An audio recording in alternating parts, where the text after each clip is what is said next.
Le TV à midi, une présentation de Maison Nordique. Obtenez une soumission rapide en ligne dès maintenant à maisonnordique.com. En manchette aujourd'hui, des inquiétudes persistent autour de la zone tampon et 3 millions de dollars pour Thermodor à Pressac.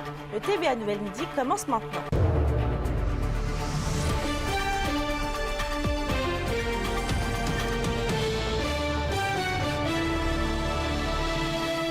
Bonjour et bienvenue parmi nous. Dans le dossier de la fonderie Horn, près d'une cinquantaine de citoyens visés par la future zone tampon ont pris part hier soir à une rencontre d'information et d'échange organisée par la ville de Rouyn-Noranda. Et André, des inquiétudes persistent. C'est le moins qu'on puisse dire, hein, Mélissa, parce que les citoyens rencontrés s'entendaient presque tous pour dire que le dossier n'avance pas assez vite à leur goût. La rencontre qui avait lieu à l'Agora des Arts dans le Vieux-Noranda, tout près du quartier Notre-Dame. La ville qui souhaitait donc répondre aux questions des citoyens, notamment sur le programme de rachat des maisons par la fonderie Horn et le plan de relocalisation des citoyens le plan de relocalisation des citoyens, oui. Et c'est vraiment le programme de compensation du ministère des Affaires municipales et de l'Habitation qui a retenu l'attention. Beaucoup de craintes exprimées à ce propos. Par exemple, si une personne de la future zone tampon doit se loger ailleurs en ville, est-ce qu'elle va pouvoir continuer à payer le même prix mensuel pour son loyer? Écoutons les citoyens rencontrés à la sortie de la rencontre, suivie de la coordonnatrice aux relations avec le milieu de la ville, Sylviane Legault. On ne ressort pas de la rencontre plus rassuré. On ne ressort pas de la rencontre en sachant plus qu'est-ce qui va arriver. Mais les gens ont beaucoup d'inquiétudes. Je les comprends. Il y en a qui ça fait beaucoup d'années qui demeurent là. Hein. Ils ne savent pas où ils vont aller, combien ils vont payer, combien ils vont compenser. Il y a beaucoup de réponses à aller chercher. Là. On n'a pas plus de réponses. Puis eux non plus n'ont pas plus de réponses. Là. On est encore comme au début. Il y avait l'idée ce soir là, de présenter différents cas types. Dans le cadre d'une consultation, discuter puis choisir des cas types qu'on porterait à l'attention du gouvernement en disant, bon, bien, voici des situations concrètes auxquelles on fait face là, avec ce projet-là. Est-ce que vous allez être en mesure d'y répondre? C'est avec le programme de compensation. Et André, la rencontre a permis aussi d'en apprendre un peu plus sur les prochaines étapes de la future zone tampon. Mélissa, ce qu'on sait, c'est que la Ville va dévoiler en novembre les secteurs qui vont être ciblés pour la construction de logements. Il y a quelques jours, nous apprenions d'ailleurs que le secteur du chemin Sénateur est convoité. La fonderie Horn va dévoiler, elle, au cours du même mois, son plan d'acquisition des propriétés. Et en décembre, le ministère des Affaires municipales et de l'Habitation qui va partager les détails de son programme de récompense, soit les dédommagements prévus pour les gens qui auront à se relocaliser, mais aussi les résultats de la vaste cueillette de données pilotée par l'administratrice d'État dans le dossier de la fonderie Horn, Guylaine Marcoux. La Ville qui va tenir une autre rencontre avec un petit groupe dans un peu moins de 2 semaines. Un reportage complet ce soir au TVA 18h, Mélissa. Merci André. Mon plaisir. Québec investit 3 millions de dollars pour l'entreprise de Thermodor à Pressac. C'est en conférence de presse ce matin que le ministre délégué à l'économie, Christopher Skitt, a réitéré l'investissement. L'argent investi du gouvernement a déjà été utilisé par l'entreprise en permettant à l'usine de s'agrandir, mais aussi d'augmenter de près de 5 fois leur productivité. L'entreprise familiale représente une expertise rare dans la fabrication de portes au Canada. Il fallait venir partager cette bonne nouvelle-là. Puis si vous regardez autour de vous, le bel équipement qu'on peut trouver, c'est la force vive d'une entreprise en région qui veut se développer. Alors, il fallait venir célébrer ça. Et cette entreprise, elle coche toutes les cases. Elle coche la case de développement économique régional. Elle coche la case du reprenariat. On parle ici d'un père qui veut léguer quelque chose de structurant à sa fille pour l'avenir. Puis aussi, mais garde, en région aussi, qui fait rayonner le Québec. Un petit village de près de 1000 personnes qui fait rayonner à l'Ontario, au Québec. C'est vraiment une bonne nouvelle.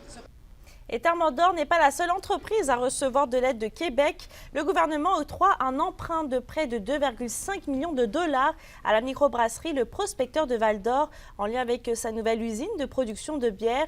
L'argent va faciliter l'achat de nouveaux équipements brassicoles. Les investissements totaux de la microbrasserie sont évalués à environ 6 millions de dollars. Le ministre délégué à l'économie, Christopher Skitt, a lui-même procédé à l'annonce de l'octroi d'argent directement à la microbrasserie située sur la 3e avenue à Val-d'Or. On vient les aider dans un projet qui est évalué à 6 millions de dollars. On vient leur donner un peu plus que 2 millions de dollars dans ce projet-là. L'Investissement Québec est très actif sur le terrain pour justement encourager nos entreprises à se développer. Fait qu'on vient leur donner des conditions de prêt qui sont très avantageuses pour leur aider justement à prendre leur essor. Toujours à Val-d'Or, le centre L'Horizon a dévoilé aujourd'hui le nouvel aménagement de l'Entre-deux, un lieu de rassemblement qui fait office de cafétéria pour les étudiants. Johan, c'est même un projet qui se concrétise après 2 ans. Et au grand plaisir de la communauté étudiante et du personnel, l'ancien entre-deux consistait de quelques tables qui étaient dispersées un peu partout dans un ancien gymnase d'école. Aujourd'hui, vous pouvez le voir là, à l'écran, on parle de structures en bois, d'un petit bar, d'un espace qui est surtout plus adapté à une clientèle adulte. Parce qu'il faut le rappeler, Mélissa, c'est la formation générale aux adultes qui occupe les locaux du centre L'Horizon. Et l'une des critiques de l'ancien entre-deux était qu'il donnait des airs d'air secondaire. Alors, le directeur du centre, Éric Lunam, s'est montré très heureux de pouvoir offrir à ses étudiants un endroit qui leur ressemble et qui leur convient mieux. C'est quand même un peu plus de 500 000 $ qui a été investi dans le projet, alors la réponse positive le rend très fier. Il y a à peu près 2 ans, on a questionné, on a bâti un projet pour que la place commune de notre FGA soit à l'image de notre clientèle, donc plus post-secondaire, cégep, université, pour que nos élèves aient un sentiment d'appartenance chez nous et qu'ils aient le goût de rester. Je peux vous dire que l'heure du midi, auparavant, on avait une trentaine de personnes qui dînaient ici. Là, maintenant, on essaie de chercher une place pour dîner parce que c'est plein. Et un autre point qui fait la fierté du centre L'Horizon et du centre de services scolaires de l'Or-et-des-Bois, c'est que le projet a pratiquement été complètement réalisé à l'interne. Il a été pensé, dessiné, bâti, mais surtout presque entièrement financé directement par le CSSOB et le centre L'Horizon. Durant la conférence de presse de ce matin, les différents intervenants ont tous mentionné qu'il s'agissait d'un projet qui leur tenait à cœur, étant donné l'importance d'offrir un lieu dans le genre à la communauté étudiante. Comme je le disais dans le discours tantôt, on est une formation qui est méconnue par la population, méconnue par les élèves. Tu sais, formation générale des adultes, on n'entend pas beaucoup parler.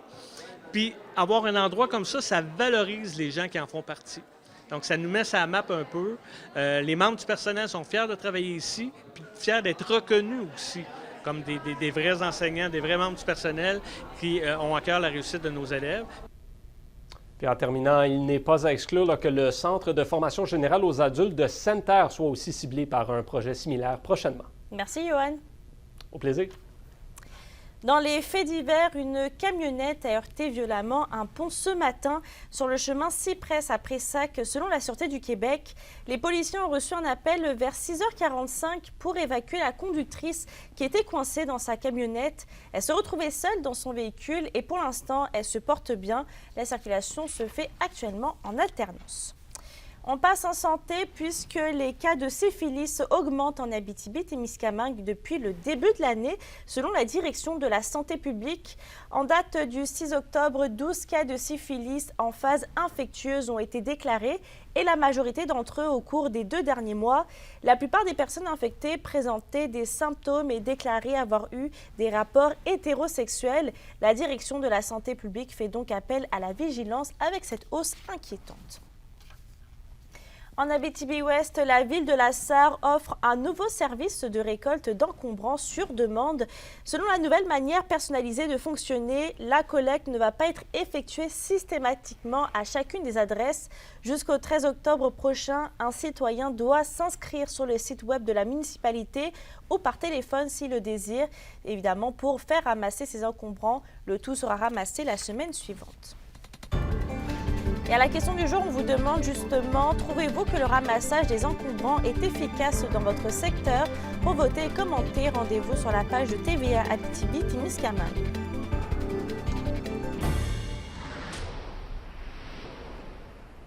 La Maison de la Culture à Amos va être remise à neuf. Des travaux d'entretien ont eu lieu dans les 2 entrées de l'établissement jusqu'au 26 octobre inclusivement. 3 phases sont prévues pour permettre l'accès à la Maison de la Culture en tout temps.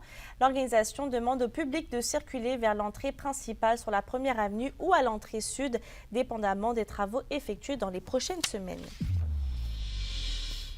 Et plusieurs anciens membres des Huskies, mais aussi des Foreurs, vont jouer cette saison dans la Ligue nationale de hockey. Chez les Foreurs, 7 ex-joueurs vont débuter la saison dans la LNH, dont Christopher Letang, Anthony Manta et le plus récent Jordan Spence. Spence en sera à sa première saison complète dans la Grande Ligue. Et pour ce qui est des Huskies, ils seront 9 dans la LNH, dont Jérémy Lauzon, Nikita Kucherov et Raphaël Harvey-Pinard avec le Canadien de Montréal. Nicolas Roy d'Amos en sera pour sa part à une 4e saison complète avec les Golden Knights de Vegas. Pour une nouvelle importante à nous communiquer, contactez-nous nouvelles au pluriel à commercial-rncmedia.ca par téléphone 1-866-463-4636 et notre site web tvaabitibi.ca.